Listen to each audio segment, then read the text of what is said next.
상승의 종아 울려라 스타 골든벨 시간입니다. 오늘은 김호용 대표, 이동우 대표와 함께 할 텐데요. 이번 시간은 특별히 2021년 투자자들의 관심이 집중됐던 종목들로 준비를 했습니다. 첫 번째 종목부터 만나보죠. 바로 셀트리온입니다. 올 초와 비교하면 이 셀트리온 주가가 거의 반토막이 났습니다. 이 조정세가 깊어지면서 이 개미들의 손실도 눈덩이처럼 불어나고 있는데 왜 이렇게까지 하락을 한 걸까요? 일단 셀트리온 그리고 셀트리온 제약, 셀트리온 헬스케어 3사의 합병 이슈가 있었는데요. 계속된 합병 지연으로 기대감이 실망감으로 바뀌었습니다. 그리고 코로나19 치료제 시장에서의 승부수도 중요했는데요. 화이자의 먹는 치료제가 확산이 되고 FDA 승인, 식약처의 긴급 사용 승인까지 떨어지면서 상대적으로 정맥 투여 주사제인 셀트리온의 레큐로나는 경쟁력이 약화될 수밖에 없습니다. 여기에 3분기 셀트리온의 실적이 지난해 동기 대비해서 감소한 점이 큰데요. 역성장이 우려가 되면서 이런 점들이 주가 하락에 좀 일조를 한 것 같습니다. 네, 이 새롭게 시작하는 2022년 셀트리온 주가의 반등 기대해 볼 수 있을까요? 울려라 골든벨! 아쉽게도 골든벨은 울리지가 않았습니다. 두 분의 의견이 엇갈렸는데 이동우 대표님은 긍정적으로 보고 계시네요. 네, 김호영 대표님과 완전히 반대되는 의견이기도 한데요. 내용은 똑같습니다. 어쨌든 합병에 대한 부분들 그리고 분식회계에 대한 감사로 올해는 고전을 지금 면치를 못하고 있는데요.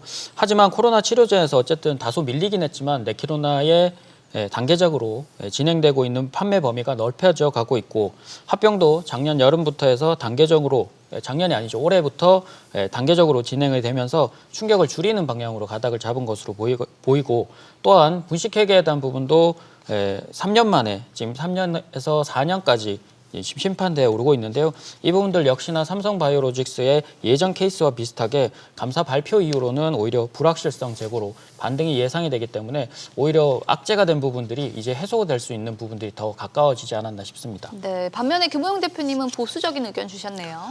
일단 같은 바이오 3대장이라고 볼 수 있죠. 삼성바이오로직스 그리고 SK바이오사이언스와 비교해 봤을 때 이 두 기업은 코로나19 백신을 이제 대량 생산에 들어가면서 활발한 움직임 그리고 메이저 수급에 꾸준한 관심을 받고 있는 데 비해서 셀트리온은 경쟁력이 앞서 말씀드린 이유들 때문에 약화가 되고 있습니다. 4분기는 이동훈 대표님 말씀대로 호실적이 전망이 되는데요. 역대 최고치의 실적이 예상이 된다고 합니다. 문제는 이 실적이 앞서 말씀드린 레키로나가 이끌어준 실적이다라고 봐야겠는데요. 화이자의 팍스로비드의 등장으로 역시 추후에 경쟁력이 약화된다면 4분기에 크게 성장한 실적이 오히려 그 다음 분기에는 부담으로 작용을 할 수도 있을 것으로 보입니다. 일단 셀트리온 헬스케어의 자회사의 실적 성장이 고무적인데요. 역시 해외 판매를 담당하는 셀트리온 헬스케어이기 때문에 이 레키로나의 판매량이 그만큼 차지를 했다라고 볼 수 있을 것 같습니다. 일단 메이저 수급의 관심을 잃어버린 것이 가장 큰 악재라고 볼 수가 있겠고요. 1분기는 전통적으로 바이오주들이 상승하는 때입니다. JP모건 컨퍼런스, 헬스케어 컨퍼런스까지 열리면서 1분기는 대체적으로 바이오주들이 상승하는 그런 시기죠. 대형주 위주의 상승도 많이 나올 텐데 셀트리온도 역시 이에 편승해서 상승이 나올 수는 있겠으나 지금 현재 하락 추세를 반전시키지 못하면 오히려 반짝 상승에 그칠 수도 있기 때문에 좀 보수적 관점으로 봤습니다. 네, 이 올 한 해 바이오주 투자자들은 소외감을 느꼈을 것 같은데 새해는 어떨까요? 말씀하셨듯이 우선 1월에 열리는 JP모건 헬스케어 컨퍼런스를 앞두고 기대감을 키우는 모습이에요.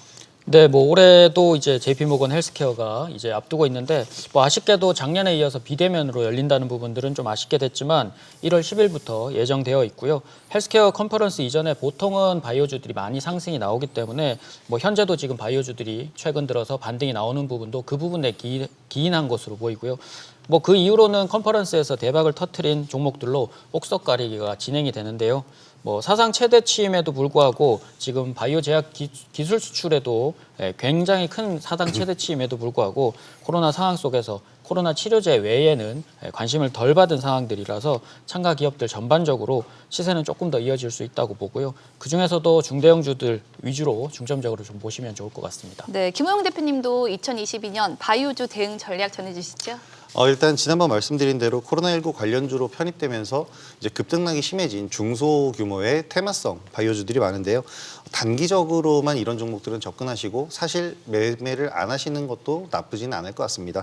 저도 이동훈 대표님과 같은 의견인데요. 지금은 생산 능력을 갖추고 그에 따른 안정적인 실적이 밑바탕이 되어 있는 중대형 바이오주들, 삼성 바이오로직스, SK 바이오사이언스와 같은 이런 종목들을 위주로 보시는 게 좋을 것 같습니다. 네, 참고하시기 바라고요. 그렇다면 이번에는 골든벨이 울릴 수 있을까요? 두 번째 종목 만나보도록 하죠. 바로 네, 현대차입니다. 현대차는 올해 개인 순매수 상위 종목에 랭크될 만큼 개인들의 러브콜이 쏟아졌는데요. 하지만 주가는 지지부진했어요.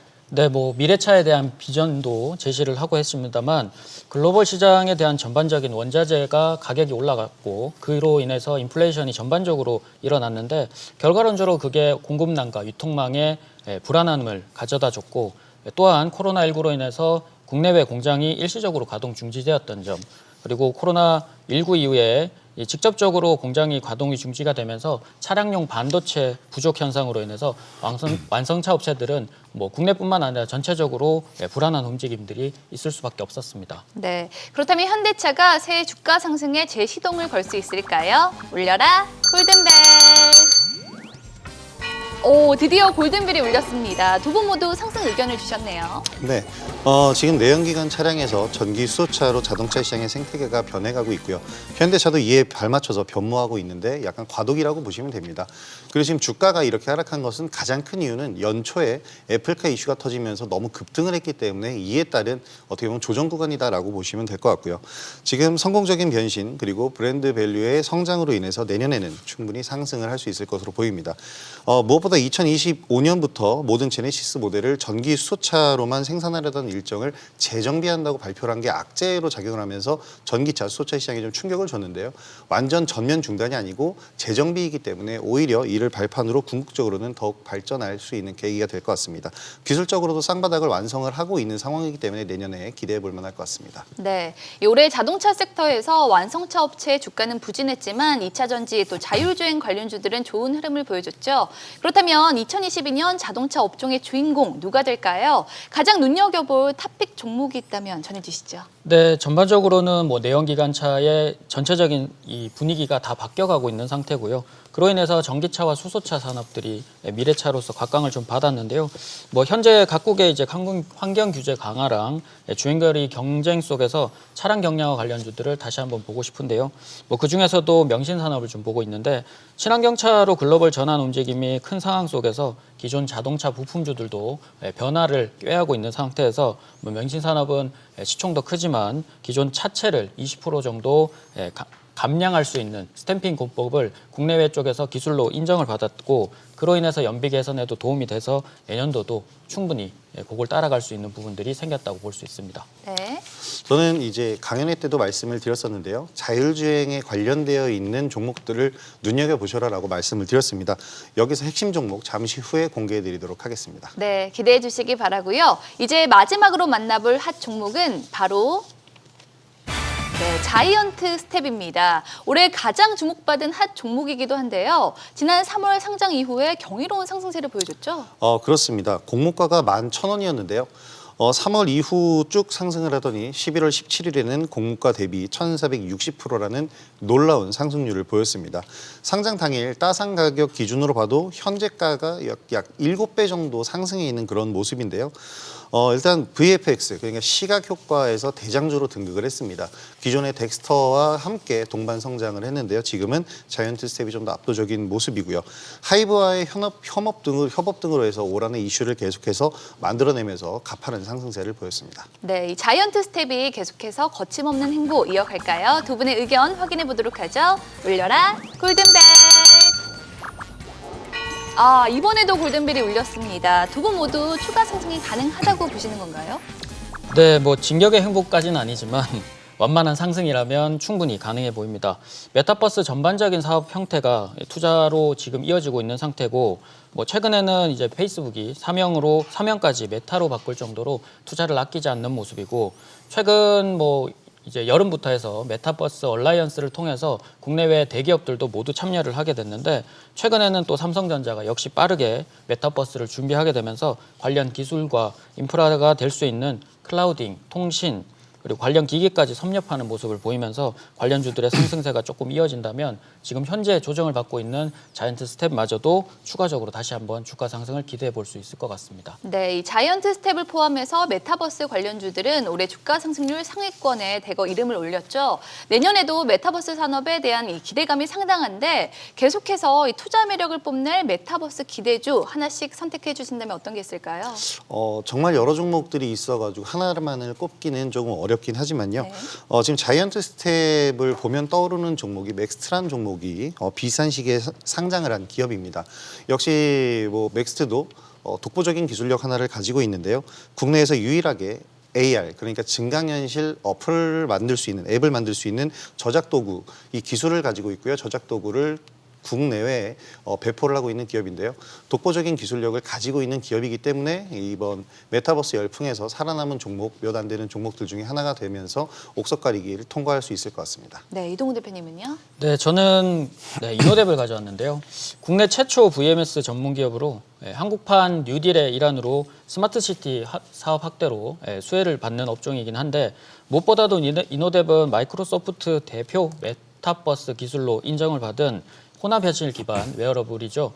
홀로렌즈를 협력사로 기준으로 삼고 있는데 그 역시도 지금 매출로 인식이 되면서 추가 상승은 충분히 기대할 수 있을 것 같습니다. 네, 지금까지 2021년 주식시장을 뜨겁게 달군 핫 종목을 만나봤는데요. 이 5스타의 의견은 참고 자료일 뿐 투자의 판단과 책임은 투자자 본인에게 있다는 점 말씀을 드리고요. 그리고 주식에 대한 알찬 정보 카카오톡 채널에서 SBS 비즈 5스타를 검색한 후 친구 추가하시면 간편하게 만나볼 수 있으니까요. 많은 관심 바랍니다. 다음 주 여러분의 계좌에도 상승의 종아 울려라. 네, 지금까지 스타 골든벨이었습니다.